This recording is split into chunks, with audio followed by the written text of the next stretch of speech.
우리가 인생을 살다 보면요, 내가 원하는 것과는 다른 것을 주신다고 느껴지는 시간들을 지납니다. 그리고 내가 간절히 원하고 구하는 무언가에 대해서 막연하게 계속 기다리게 하시는 하나님을 만납니다. 그렇죠? 또 그런가 하면 어떤 시기를 지날 때는요, 정말 밀도 있게 하나님 이런 것까지 생각해 주시고 계셨어요? 이렇게까지 저를 배려해 주시는 거예요? 라고 느껴지는 그런 시간대를 지나고 정말 5분 단위로 기도의 응답이 있는 것 같은 그런 시간을 지나기도 합니다. 이게요, 어떤 사람한테는 이 방법, 어떤 사람한테는 저 방법이 아니라 이것이 하나의 패키지예요. 우리 삶 가운데 공통적으로 나타나는 거예요. 그래서 여러분이 하나님을 기다리는 시간에 있을 때 누군가가 막 기도 응답 받았다고 좋아하면서 간증할 때 그것 때문에 힘들어할 필요가 없어요. 네, 다 패키지이기 때문에 그래요. 자, 그런데요, 시간이 지나서 보면 그때그때의 하나님의 인도하심이 결국 하나님의 최선이었구나라는 것을 고백하게 되는 그런 시간을 또 지나가게 되죠. 오늘 아브라함이 삶 가운데 만났고 고백하게 되는 하나님은요, 자기의 주장과 고집과 방식이 죽어져야만 만나는 하나님의 모습이에요. 네. 아브라함의 삶 가운데 하나님께서 다양한 방식으로 하나님이 어떤 분이신지를 보여주십니다. 그런데 오늘 이 장면은 참 특별합니다. 하나님이 2절에 말씀하시죠. 내 아들, 내 사랑하는 독자 이삭을 데리고 모리아 땅으로 가서 내가 내게 일러준 한 산, 거기서 그를 번제로 드려라. 하나님께서요, 말씀하세요. 내 아들, 내 사랑하는 독자 이삭. 하나님께서 아브라함이 독자인 이삭을 너무너무 사랑한다는 것을 알고 계셨어요. 그랬기 때문에 이 명령을 하시는 거예요. 자, 아브라함이 생각이 복잡했겠죠? 너무 당혹스러웠을 겁니다. 그런데 저는 아브라함이 이미 이 시험에 맞닥뜨려져서 이것을 핸들할 수 있는 능력을 갖게 됐구나라는 걸 보게 됩니다. 왜냐하면요, 아브라함이 아침에 일찍이 일어나 나귀의 안장을 채우고, 자, 아브라함이 생각이 복잡했을 겁니다. 아니, 그렇게 오랜 동안 기다리게 하신 하나님께서 마침내 독자 이삭을 주셨는데 이제 와서 데려가신다는 건 무슨 의미일까? 그러면 하나님께서 그동안 내게 약속하셨고 여러 번에 걸쳐서 언약으로 주셨던 그 너의 자손을 통해서 큰 민족을 이루고 내가 이 세상 열방들에게 복을 주겠다고 하신 그 약속은 뭐가 되는가? 복잡했을 거예요. 그런데 아브라함은 일단 아침에 일찍 일어나서 길을 떠납니다. 길을 떠나면서 생각하는 거예요. 이게 가능했던 이유는요, 그동안 아브라함이 경험했던 신실하신 하나님, 약속을 지키시는 하나님, 무언가를 말씀하실 때 대책을 준비하시는 하나님을 경험했던 겁니다. 그동안의 하나님과 아브라함의 관계는요, 하나님께서 일방적으로 그를 부르셔서 약속하시고 축복해 주시는 삶의 연속이었어요. 그런데 딱 하나 요구하셨죠. 믿어라. 믿음 가운데 거해라. 그거 하나 요구하셨어요. 그리고 나서 오늘 이 시점에서 하나님이 요구하시는 것이 있어요. 네가 가장 사랑하는 것. 어떻게 보면 나와 너 사이의 언약의 근간이 되고 네가 나를 신뢰해서 살아갔던 삶에 대한 하나님의 보상으로 주어졌던 그 대상을 너의 손으로 제물로 드리라는 거예요. 자, 우리가 하나님 정말 이것만은 안 돼요 라고 하는 무언가를 가지고 있어요. 하나님이 이거를 건드리실까봐 불안하고 두려운 그 무언가가 있어요. 그렇죠? 네. 그게 어떤 면에서는 우리의 이삭이 돼요. 제가 이렇게 어려울 때마다 좀 권면해드리고 중보해드리고 그렇게 하는 우리 오랜 이제 관계의 친구분이 계신데 그분이 한 번은 그런 이야기를 한 적이 있어요. 우리나라에 많은 재벌가의 사람들과 물론 정치인들도 마찬가지일 텐데요. 이분들이 갖고 있는 깊은 두려움의 대상이 있대요. 그게 뭐냐 그랬더니 감옥이에요. 네, 감옥에 대한 두려움이 있어요. 그런데 이분도 어느 시점부터인가 막연하게 그거에 대한 두려움이 있었는데 정말 억울하게 참 말도 안 되는 이유로 또 이제 그 소송이 붙게 되고 그 검찰 조사가 나오고 하는 그런 상황이 있었어요. 정말 아무것도 아닌 일인 것 같은데 일이 계속 꼬여가면서 급기야는 조금 더 심각한 상황으로 진전된다라는 느낌을 받았을 때 확 위축되는 순간이 있었어요. 그동안 하나님께서 다양한 방식으로 그분을 도우시고 세워가시고 했었는데 이 부분이 건드려지니까 와르르르 무너지는 듯한 하나님에 대한 신뢰가 사라지고 도대체 하나님이 내 인생에 어떤 의미가 있는지에 대해서 잊어버리는 그런 시간을 지나는 걸 보게 됐어요. 그런데 이분이 어느 날 회복이 일어나요. 근데 그 회복의 기초에 뭐가 있었냐?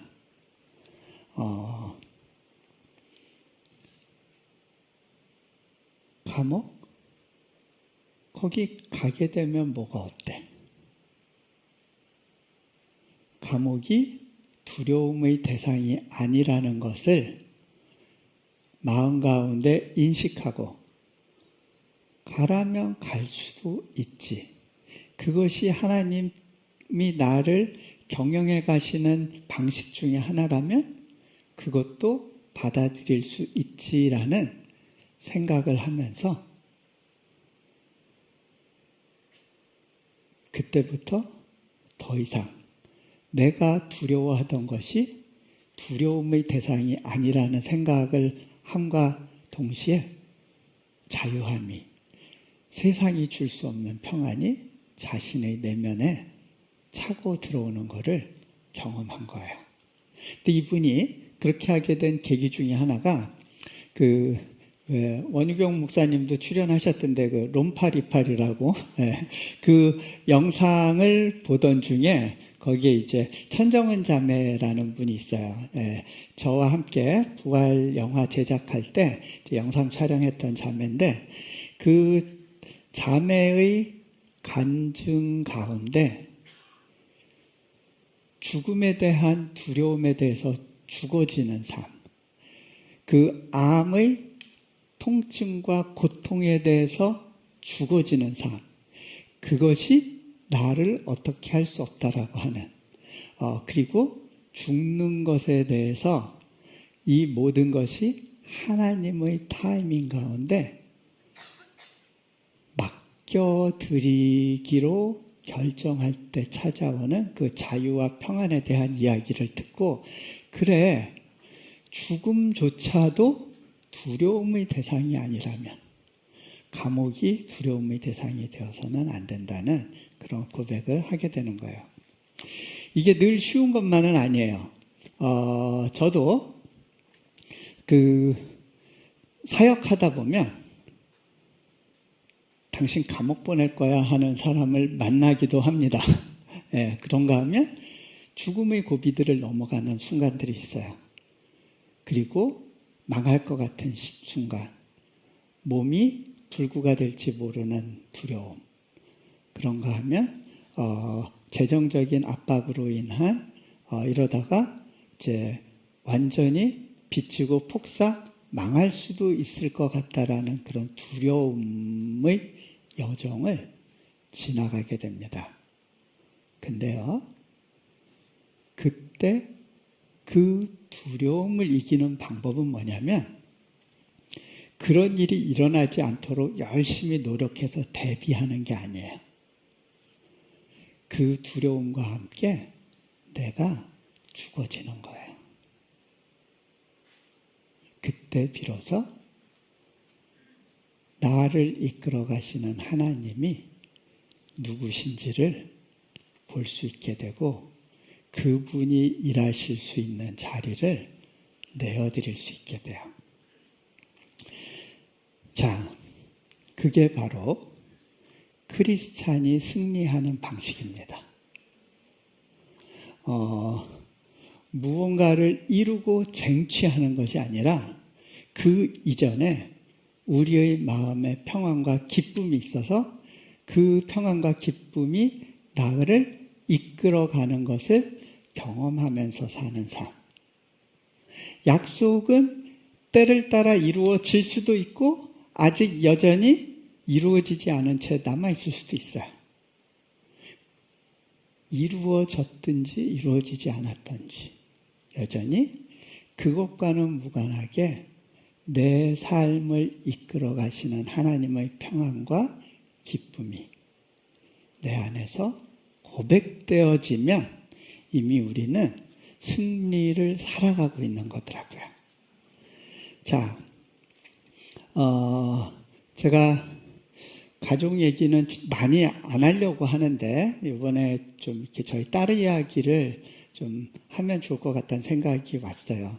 그래서 제가 어제 딸한테 이야기해서 동의를 구하고 그리고 오늘 자리에 섰는데 왜 그 이야기가 좋겠다 싶냐면 제가 선교지에서 경험하는 얘기를 하면 여러분들은 이거 뭐 별들의 전쟁 같고 뭐 이제 내 레벨의 이야기하고는 너무 멀어라고 느낄 것 같아서 조금 더 여러분과 가까운 나이에 있는 한 아이의 삶 가운데 이삭을 바친다는 게 어떤 의미인지를 좀 설명드리면 좋을 것 같아서 이 이야기를 좀 나누려고 합니다. 저희 딸아이는 이제 선교지에서 굉장히 열심히 나름대로는 학교 생활 가운데 하나님을 섬긴다는 마음으로 살았어요. 왜 그러냐면 이제 저희가 처음 대학교 시작할 때 6명 학생들 데리고 시작할 때 그 중에 2명이 저희 첫째와 둘째였어요. 좋은 자카르타에 있는 한 인터내셔널 스쿨에서 장학금을 줘서 거기 보내고 있었는데 얘들을 다 빼서 6명이서 우리 집에서 이제 뭐 엄마 아빠와 친구 엄마 아빠들이 이제 학교를 시작한다 그러니까 아이들이 얼마나 당혹스럽고 충격을 받았겠어요. 예. 그런데 아빠를 인도하시는 하나님을 믿고 순종하자. 그리고 학교에 다니면서 그 학교가 점점 커가는 걸 봤어요. 지금은 한 100여 명이 넘는 아이들이 있고 정말 공부할 기회가 없었던 아이들한테 특별한 기회를 주는 그런 학교로 성장하고 있고, 한중일 자녀들이 다 와서 공부하고 또 하나님을 또 특별하게 만나고 경험하는 아이들이 계속 생겨나는 그런 이제 학교로 자라가는데, 그 과정에서 이제 아무래도 아빠가 세운 학교니까 아이가 좀 그 학교를 자기가 학생으로서 다녔다기보다는 그 학교를 애기같이 어떻게 이 학교가 남들한테 그 좀 이렇게 안 좋게 보이지 않으면서 우리 안에 뭔가 이렇게 그 해피한 인바이러먼트를 만들어낼까, 이거를 그렇게 고민하면서 살았던 것 같아요. 여름 겨울로 또 그 여러 지역으로 가서 미션 트립도 하고 잘 지냈어요. 그런데 아이가 어느 시점부터는 내가 그 인도네시아의 많은 아이들한테 본이 되기 위해서 좀 미국으로 공부하러 가야겠다라는 생각을 했어요. 그리고 또 그 명문 학교를 다니지 않고서도 많은 어떤 그 주변의 서포트를 받지 않고서도 좋은 학교 갈 수 있다는 거를 우리 학생들에게 보여주고 학부모들한테도 보여주면 좋겠다라는 그런 이제 마음의 감동이 있었던 것 같아요. 그러고서 이제 미국 유학을 준비를 했어요. 그리고 이제 여러 학교에 어플라이 했습니다. 여러 가지 이제 미비한 부분들도 많았죠. 그런데 기도하면서 준비할 수 있는 걸 잘 준비해서 어플라이를 했는데, 자기 나름에는 그래도 좀 알려진 학교를 가는 게 여러 가지로 그 우리 학생들이나 학교를 위해서 좋겠다는 생각을 했던 것 같아요. 그런 학교 쫙 어플라이를 했는데, 그 중에 몇몇 학교들은 가고 싶지는 않지만 좀 안전장치로 가면 좋겠다라고 한 몇몇 학교들이 있었어요. 그런데 결과가 어떻게 나왔냐면, 가고 싶은 학교들은 거의 다 안 되거나 웨이팅에 걸려 있고, 또 그나마 좀 괜찮은 학교지만 자기 마음에는 정말 가고 싶지 않았던 한 학교에서 풀스칼라십을 주면서 오라 그런 거예요. 그 학교가 이제 스미스 칼리지라는 학교인데 미국 동부에 있는 여대예요. 근데 얘는 너무 작은 공간에서만 생활하고 그래서 좀 사람도 많은 대도시를 가고 싶고, 또 여대보다는 좀 남자들이 많은 학교를 가고 싶고, 그런 기대감이 있었어요. 그리고 좀 이렇게 그동안은 하나님, 제가 시골에서 좀 그 개발되지 않은 지역에서 고군분투했는데 이제 많은 사람들하고 어울려서 지낼 수 있는 그런 공간을 주세요 하고 나름대로 기도했는데, 딱 보니까 스미스 칼리지, 거기다 여기는 여권 운동을 하던 인사들이 많이 배출된 굉장히 리버럴한 학교니까 자기 성향하고도 안 맞는 것 같고, 이제 한숨을 쉬면서 힘든 시간을 보냈어요. 하나님, 나는 그래도 하나님을 위해서 최선을 하려고 하고 또 그렇게 하나님이 밀어주시기를 기대했는데, 왜 내가 이렇게 가기 싫다고 생각했던 이 학교에만 나를, 그것도 장학금을 줘서 붙여주셨냐고, 이제 그게 이제 원망이 됐던 거예요. 저는 기도하면서 이게 하나님이 주신 굉장히 좋은 선택지다라는 생각은 있었는데, 그때는 아이한테 차마 그 얘기를 할 수가 없었어요. 근데 어느 날 아이가 그냥 막 이제 짜증이 만빵 나 있을 때 아내가 아이한테 물었어요. 너의 인생의 주인이 누구라고 생각하니? 그럴 때 아이가 내뱉은 말이 왜 하나님이 내 인생의 주인이 돼야 돼요? 내 인생 내가 하고 싶은 대로 해야지.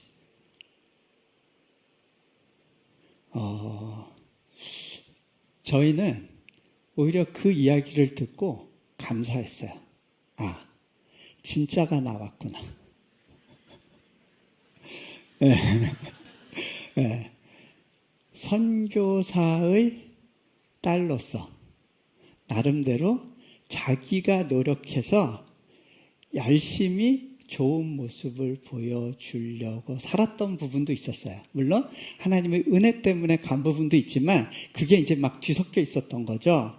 그리고 내가 원하는 걸 기도할 때 응답 주시는 하나님에 대한 믿음은 있었는데 내가 원하지 않는 길에 대해서 요구하시고 나에게 뭔가 너 이렇게 헌신할 수 있겠니? 라고 요구하시는 하나님에 대해서 선택적으로 반응을 했던 그 아이의 실제 모습이 이제 드러나는 거죠. 어떤 사람에게는요, 그런 시간이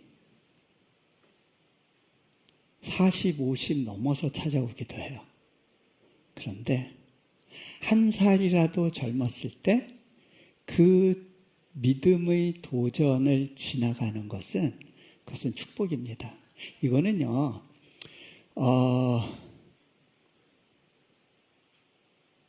아브라함뿐만이 아니라 성경에 나오는 모든 위대한 인물들이 하나님께 영광 돌리기 위해서 온전히 쓰임받기 직전에 반드시 패키지로 지나가야 했던 질문이에요. 저희 딸아이가 이제 그렇게 내뱉을 때 이제 우리는 이제 하나님께서 이 아이를 다루시겠구나. 그 부분이 감사하다고 생각했어요. 그래도 대학 가기 전에 이 부분을 씨름할 수 있는 시간을 갖게 된 거에 대해서 진짜 모습이 드러나는 그것이 너무 감사한 거죠. 자, 근데요, 그러던 중에 저희가 이제 그 호주에 이제 집회 일정이 잡혔어요. 저희가 아는 어느 목사님이 이제 뉴카슬에서 개척을 하시면서 그 지역에서 좀 집회를 해 주십시오. 근데 아내한테도 사역을 요청하고 저희 딸아이도 거기서 좀 사역을 같이 해주면 좋겠다. 중고등부 사역을. 그래서 저희 가족이 다 같이 가는 걸로 해서 이제 두 곳 집회를 잡고 그렇게 가서 섬기게 됐어요. 저희가 이제 좀 비행기 표를 싼 걸로 간다고 이제 싱가포르를 경유해서 가게 되는데 싱가포르에서 경유할 때 비행기가 많이 딜레이 돼서 기다리는 시간 동안에 물을 사러 이제 가게 된 곳이 WH 스미스라는 가게였어요. 네, 그 가게에서 물건을 사면서 저희 딸아이가 툴툴거리더라고요. 왜 또 여기 이름이 스미스야? 네, 근데 그리고 난 다음에 계속 스미스를 만나는 거예요. 어떻게 되냐면 호주에 가서 우리가 묵은 숙소 앞에 길 이름이 자기가 아까 오면서 봤는데 스미스였대요. 근데 저한테는 안 보여요. 근데 계속 서연이 눈에만 스미스가 보이는 거예요. 그래? 서연아, 하나님께서 너한테 계속 스미스에 대해서 말씀하시는 거 아닐까? 그랬더니 그거 아닐 거래요. 예.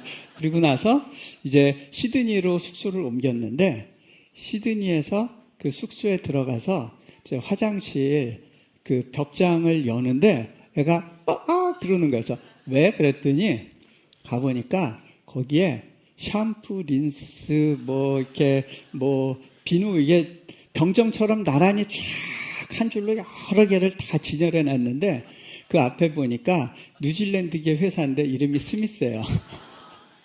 네, 다 스미스 제품만 쫙 있는 거예요. 제가 딸아이한테 서연아, 여기까지는 연습이라 그러고 앞으로 한 번 더 스미스라는 이름을 보면 하나님이 너한테 뭔가 진지하게 말씀하시기를 원하신다는 걸로 알아들으면 안 될까? 그랬더니 얘는 긴가민가 해요.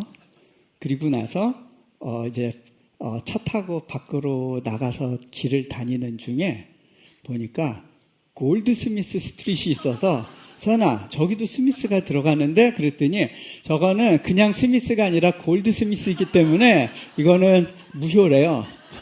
그래? 제가 또 가다 보니까 스미스 가게 이름이 딱 눈에 띄었는데 보니까 아이는 자고 있어요. 이것도 무효. 네.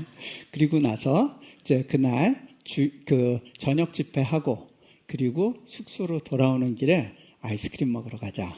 그러면서 그 숙소 바로 옆에 있는 편의점에 들어갔어요. 근데 저희 딸아이가 아빠 쿡쿡 쳐요. 그래서 왜? 그랬더니 저쪽 한쪽 벽면에 칩스들이 쫙 있는데 그 중에 3분의 2가 스미스 칩스예요. 네. 그게 스미스 하면서 저희 딸아이한테 이제 얘기를 걸고 있는 거죠. 제가 야, 너 이제는 항복해야겠다. 하나님이 너하고 좀 진지하게 얘기하고 싶으신가 보다. 저희 딸아이가 이제 대학교 이제 웨이팅 걸린 학교들한테 이제 좀 더 추가 이제 증빙 자료를 넣는 마감일이기도 했어요. 딸아이가 그날 그 숙소 거실에서 밤새 이제 씨름을 했었던 것 같아요. 아침에 일어나서 보니까 그 탁자에 휴지가 이만큼 쌓여 있었어요. 예. 울면서 하나님과 씨름을 한 거죠. 그리고 나서 하나님이 아무래도 나를 스미스로 보내시려고 결정하신 것 같은데 그거에 순종하겠다고 그렇게 이야기를 하더라고요. 그런데 놀라운 사실은 그렇게 결정하고 나니까 왜 자기한테 그 학교가 최적의 조건인지가 보이기 시작하는 거예요. 여러분, 하나님께서 순종하라 하실 때 모든 조건을 나열하시면서 우리에게 설득하시지 않으세요. 그런데요, 순종하고 나면 이래서 이렇게 요구하신 거구나가 이해되기 시작해요. 자,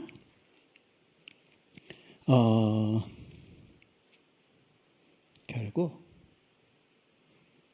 누가 내 삶의 주인인가의 문제예요. 그리고 그것은 한 살이라도 어렸을 때 대면하는 것이 여러분의 인생을 두고 유익해요. 그때 그 질문을 회피하고 돌면 10년, 20년 인생의 시계바늘이 뒤로 가는 거죠. 자, 오늘 그 본문에 보면요. 7절에 이삭이 묻습니다. 아버지, 불과 나무는 있지만 번제할 어린 양은 어디 있습니까?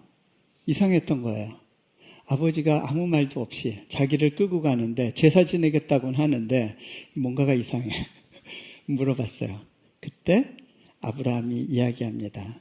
내 아들아, 번제할 어린 양은 하나님이 자기를 위하여 친히 준비하시리라.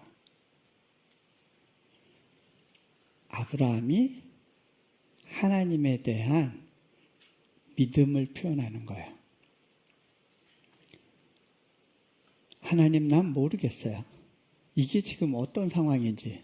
하나님, 내게 자손을 주시고 그 자손을 통해서 정말 열방을 이룬다고 약속해 주셨잖아요. 그리고 하나님은 그 약속을 지금까지 신실하게 이루어 주셨잖아요. 그런데 그 약속을 이루어 가시는 주님의 신실하심의 징표, 그리고 나의 믿음에 대한 반응에 대한 약속, 그 대상인 이삭을 잡아 죽이라는 것이 무슨 이유인지 모르겠어요. 그런데 한번 끝까지 가볼게요.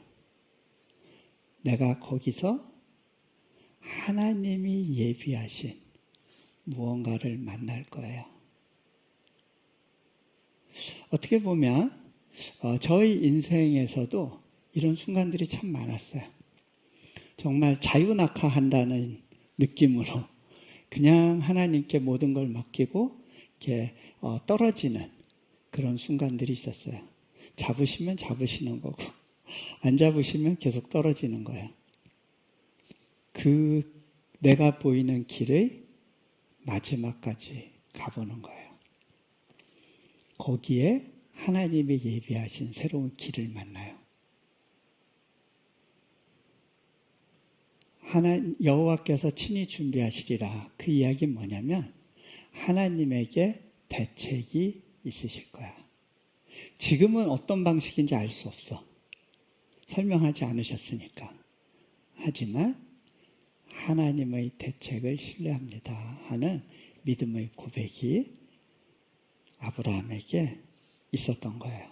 그리고 그것이 가능했던 것, 그 삶의 여정에서 하나님을 경험했기 때문이에요. 그래서요, 이 믿음 생활은요, 빈익빈 부익부예요. 한번 믿음의 순종을 통해서 하나님을 경험했던 사람에게 두 번째 순종은 더 쉬워져요. 그리고 세 번째는 더 편안하게 할 수 있어요. 하지만 그 처음에 믿음의 도전 가운데 하나님께 온전히 신뢰를 못했던 삶은 그 다음으로 넘어가는 것이 쉽지 않아요. 그래서 하나님의 예비하심을 만나기 위해서는요, 우리가 칼을 드는 순간까지 믿음으로 가봐야 되는 거예요. 저는 그걸 경험했기 때문에 이야기할 수 있어요. 그때 하나님께서 우리에게 말씀하십니다. 뭐라고 말씀하시죠? 그때 여호와의 사자가 이야기하죠. 그에게 아무 일도 하지 말라. 내가 내 아들 내 독자까지도 내게 아끼지 아니하였으니 이제야 내가 하나님을 경외하는 줄을 알노라. 이게 다 무엇에 대한 이야기냐면요, 하나님을 경외함에 대한 거야. Respecting God, 또는 성경에서 fearing God으로 표현되어 있죠. 여러분, 하나님과 우리의 관계의 두 개의 수레바퀴가 있어요. 한 축은 하나님을 경외함이에요. 또 하나는 하나님을 사랑하는 것, 하나님을 향한 친밀감이에요. 이 경외함과 친밀감이 두 개의 바퀴가 돼서 우리를 하나님과의 관계 속으로 이끌어가요. 하나님이 이 땅에서 친구가 필요하셨어요.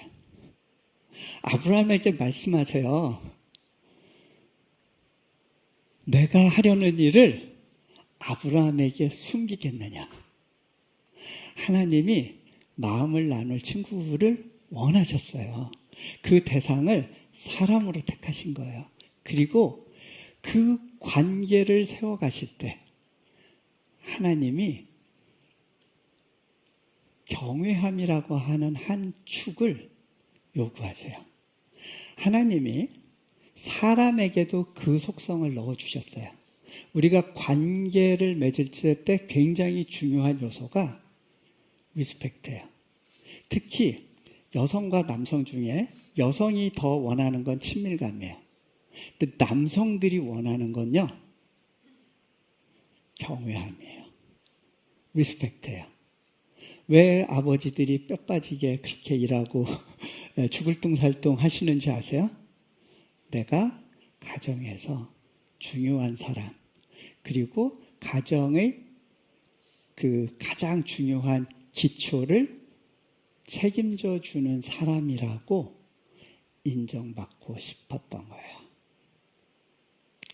자, respect.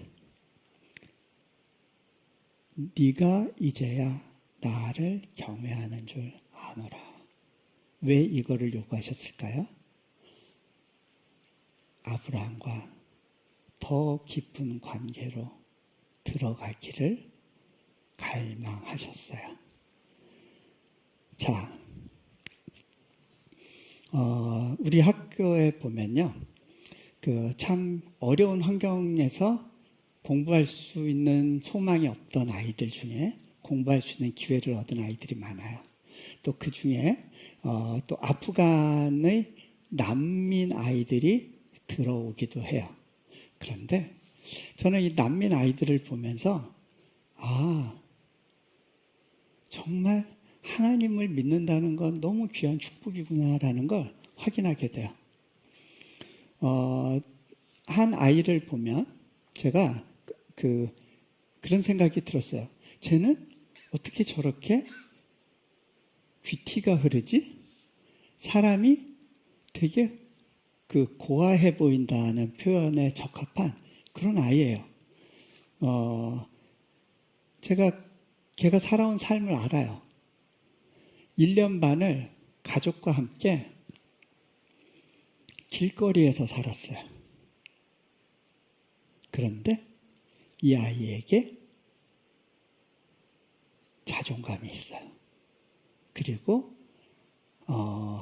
하나님이 그 아이에게 주신 당당함이 있어요. 하나님을 믿는다는 것만으로도 자신을 바라보는 시선이 바뀌는구나. 그것을 깨닫게 돼요. 그런 아이들 중에 한 남학생이 있었는데요. 이 아이는 처음에 들어올 때 눈이 이렇게 올라가 있었어요. 굉장히 샤프해 보이는 아이인데 팔뚝에 한자로 불공평 이렇게 아예 문신을 새기고 있는 아이였어요. 걔의 인생 스토리를 들어보면 얘가 왜 그렇게 자기 인생을 표현하는지를 알 수 있었어요. 아프간에서 유복한 가정의 아이로 자라고 있었죠. 그런데 그 형이 영어를 잘하고 엘리트여서 미국 대사관에서 근무를 하다가 어느 날 탈레반의 습격을 받아서 이제 암살당하게 돼요. 그리고 난 다음에 이 가정에 남은 두 아이들을 보호하기 위해서 가족들이 급하게 얘네들을 밀항선에 태워서 인도네시아로 보내요. 졸지에 가족을 잃었어요. 이 아이는 꿈이 있었어요. 올림픽 국가대표가 되는 거였어요. 열심히 운동하면서 지나고 있었는데 어느 날 인생의 모든 목표가 사라졌어요. 그리고 길거리를 배회하는 그런 친구가 된 거죠. 오늘은 뭐 할지 내일은 뭐 할지 알지 못하는 그런 시간을 살다가 하나님을 만나게 됐어요. 그리고 우리 학교에 오게 된 거예요. 그런데 지난 한 4, 5개월 전에 아이가 갑작스럽게 캐나다 이민이 승인이 되면서 캐나다로 가게 됐어요. 급히 학교를 나와서 이제 격리에 들어가야 된대요. 이 친구가 저를 급하게 찾아왔어요. 마지막 인사하러. 아이가 들어왔을 때 제가 이 친구한테 물었습니다. 네가 팔뚝에 쓴 It's not fair. 이렇게 네가 선언한 이 내용 아직도 유효하니? 라고 물어봤어요. 내가 인도네시아에 와서 부모를 잃었다는 생각에 너무 절망했어요. 그런데 여기서 깨닫게 됐던 건 하나님께서 내게 또 다른 부모님들을 주셨다는 거예요. 저에게 많은 부모님이 생겼고 선생님도 그 중에 한 분이었어요. 그렇게 얘기를 하더라고요. 그래, 내가 너한테 네 인생에 일어난 일들 중에 가장 불공평한 거 하나를 이야기해 줄게. 그게 뭐냐면 너라고 하는 하찮은 인생 때문에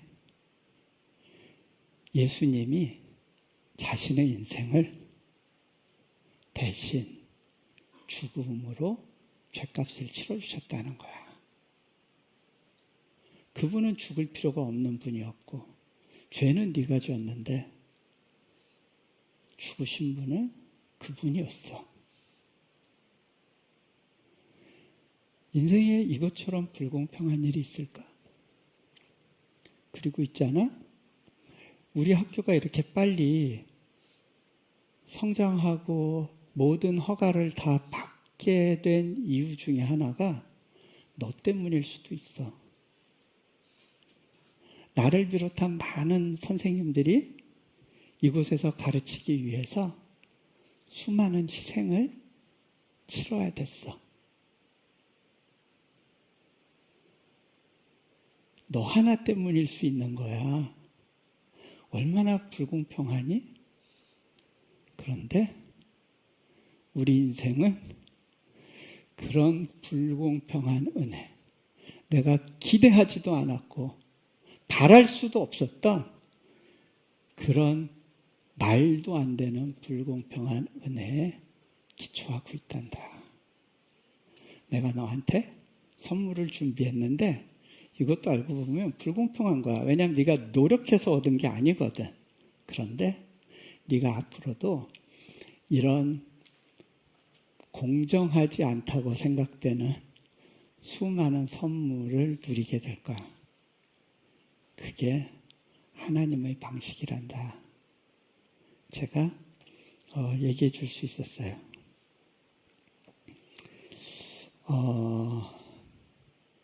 우리가 길을 가다 보면요, 하나님 도대체 왜 이러세요? 왜 내게 이런 것까지 요구하세요? 묻게 되는 순간들이 있을 수 있어요. 그때는 다 이해할 수 없어요. 그런데 그 배후에 하나님의 특별한 나를 향해 갖고 계신 계획이 있다라는 사실이 믿어지면 그것만으로 충분해요. 그 시간을 지나갈 수 있어요. 여러분, 왜 이런 어려움의 순간을 아브라함에게 주셨을까요? 그건 말이죠, 이 모리아산은 예루살렘 인근의 산이에요.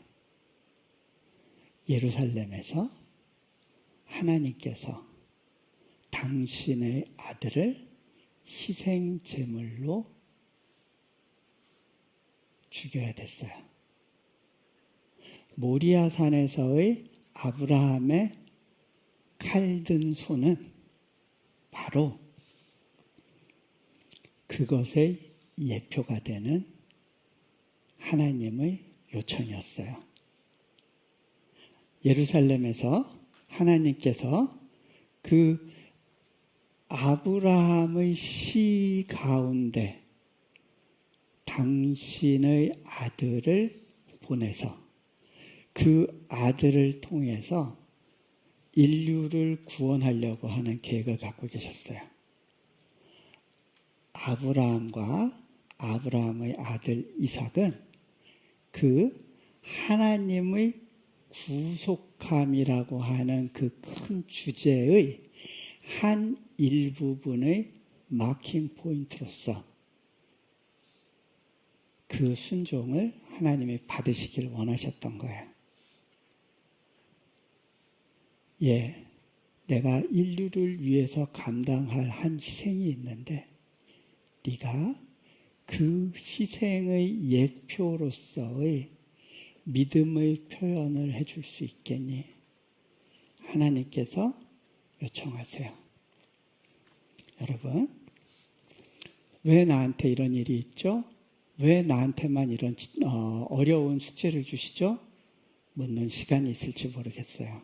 그런데요, 우리의 이 순종의 시험은요, 하나님의 특별한 축복의 문을 여는 시작점이 됩니다. 그리고 그것은 나만을 위한 계획이라기보다는 나의 공동체, 더 나아가서는 나의 민족과 이 땅의 수많은 사람들에게 하나님이 흘려보내고자 하는 특별한 복이 있어서 그것을 통로로 사용하고 싶으신 그 누군가에게, 네가 이 축복을 감당할 수 있는 통로의 역할로서 준비되어져 가고 있는지 내가 확인하고 싶구나 하는 하나님의 믿음의 초청인 거예요. 자, 이제 말씀을 맺겠습니다.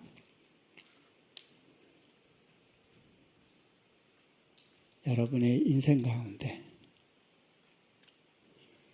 왜 내 인생의 주인이 내가 되면 안 돼요? 왜 내 마음대로 하면 안 돼요? 여러분 안에 그 질문이 있을 거예요. 이것만은 건드리지 말아주세요.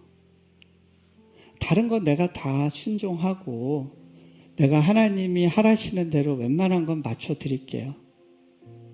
그런데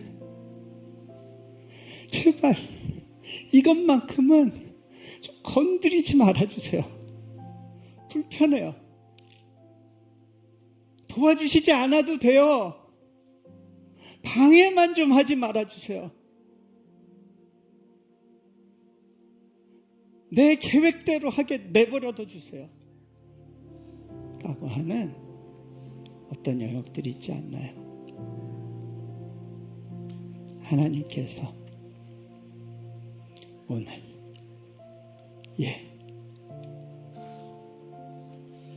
너 그거 내게 줄 수 없겠니? 내가 네 인생을 방해하려는 게 아니야. 너의 인생을 통해서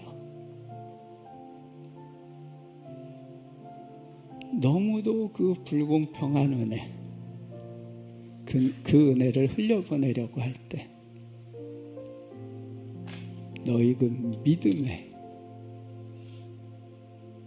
반응이 나의 열심과 만나서 내가 갖고 있는 그 특별한 은혜의 계획의 수레바퀴가 움직이고 가는 거야. 주님이 말씀하십니다. 시간 다 눈을 감으시고요.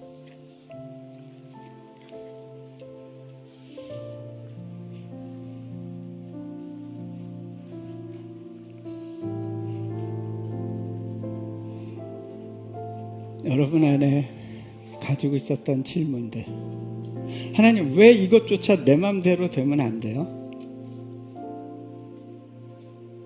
왜 하필이면 이런 모습이어야 돼요? 불공평해요 라고 질문하는 부분이 있었다면 오늘 이 아브라함의 이야기를 통해서 우리 각자에게 말씀하기 원하시는 하나님의 음성을 초청하는 시간이 되기를 바랍니다. 저희 딸아이가 그날 밤에 하나님을 찾으며 야곱이 약복강가에서 씨름하듯이 그렇게 눈물로 만났던 하나님, 그 하나님께서 또 여러분을 만나주시기를 소망 가운데 기다리고 계십니다. 여러분의 입술을 열어서 그 하나님을 잠시 초청하고 고백하는 시간 갖겠습니다.